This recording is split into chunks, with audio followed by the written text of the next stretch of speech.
les vendanges ont commencé il y a déjà pratiquement une dizaine de jours. Nous sommes, compte tenu de l'environnement climatique, maintenant dans des cycles qui n'ont plus rien à voir à ce que c'était il y a une vingtaine d'années. Les vendanges sont de plus en plus précoces, ce qui porte un certain nombre de difficultés. Bien, le millésime cette année est bien meilleur que l'an dernier où nous avions été très impactés par la sécheresse. Donc le millésime sera plus abondant que l'an dernier en ce qui concerne la cave de Vauvert et en plus de meilleure qualité.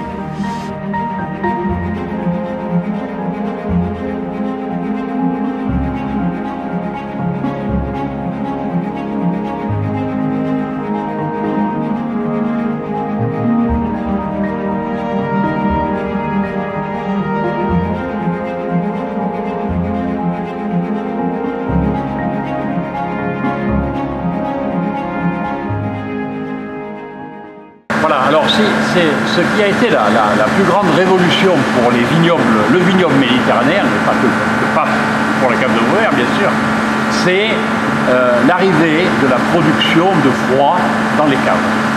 C'est-à-dire qu'on a pu rafraîchir la vendange. Je m'explique. Une vinification en rouge se fait entre 28 et 32 degrés. Au-delà, les arômes s'en vont.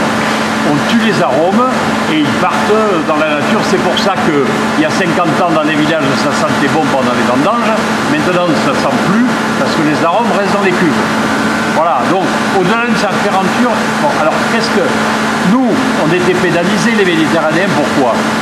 Parce que quand on vendangeait, les raisins on les ramassait aux alentours de 30. La fermentation alcoolique, c'est-à-dire la transformation du sucre en alcool, engendre au moins 10 degrés. Ça veut dire que les cuves étaient à 40 degrés. Donc les arômes étaient morts.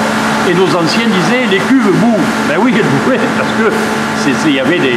Voilà, moi j'ai des souvenirs dans ma mémoire chez mes parents où on entendait les cuves qui fermentaient, on voyait des bulles, etc. Mais on était 40 ou 45.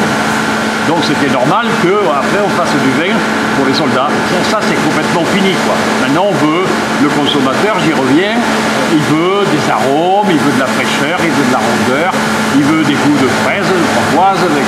etc. Donc voilà.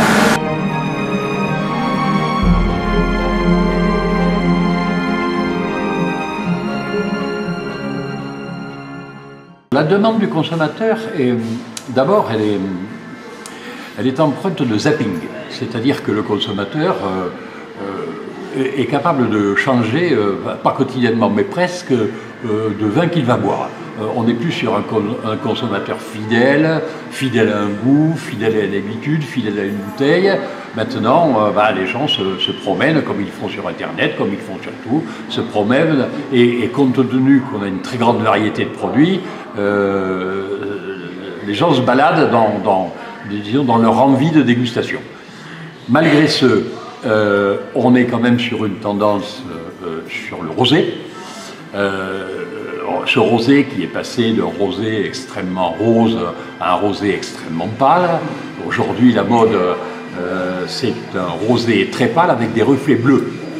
Bon, c'est comme ça. Ce que nous, coopérateurs, nous avons compris, c'est que maintenant, il fallait que l'on produise ce que les consommateurs demandent. Alors ils nous demandent ce type de produit. Alors le rosé, pourquoi cette grande mode? Parce que les gens ont l'impression que, eu égard à la couleur, c'est moins fort, c'est plus léger. Alors c'est vrai que c'est pas toujours plus léger, mais nous avons des gammes de rosé à très petit degré qui fonctionnent très très bien, avec donc ces fameuses couleurs très pâles. Après, il y a quand même une grande clientèle pour des rouges structurés, et puis une clientèle apéritive pour des blancs. Mais il faut toujours, aujourd'hui, il faut toujours qu'on crée des produits nouveaux. On ne peut pas se dire, alors des produits nouveaux ou des produits, par exemple cette année, la cave de Vauvert va essayer, parce que c'est très très difficile, de faire une cuvée qui va s'appeler Promesse tenue. Cette promesse tenue, c'est un certain nombre de vignerons qui ont promis à leurs aïeux de conserver un cépage qui s'appelle le Carignan, sur lequel on a crié haro sur le baudet pendant des années, et on s'aperçoit que quand le Carignan a un certain âge, il peut faire des très grandes choses.